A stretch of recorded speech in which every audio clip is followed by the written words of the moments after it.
খুনসুটি করতে করতে দিদি বলল, কাল রাতে এই লাইনের ট্রেনে নাকি গোলমাল হয়েছে। খবরের কাগজ খুলে দেখি রাতে ওই লাইনের লাস্ট ট্রেনে যাত্রীরা অস্বাভাবিক কিছু অনুভব করেছে বলে অভিযোগ।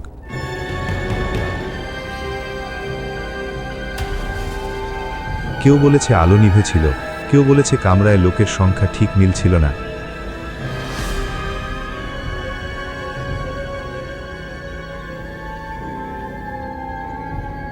কাগজটা নামিয়ে রাখলাম। উঠোনে সকালের রোদ পড়ছে, চারপাশ স্বাভাবিক।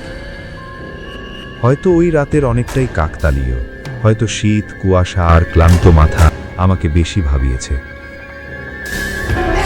তবুও আজও 12:05 ট্রেন দেখলে বুকের ভেতর সেই টনটনে ভাবটা ফিরে আসে, কারণ আমি জানি ওই 1 ঘন্টার যাত্রায় কিছু জিনিস চোখে ধরা পড়ে না, তবুও অনুভূতিতে থেকে যায়।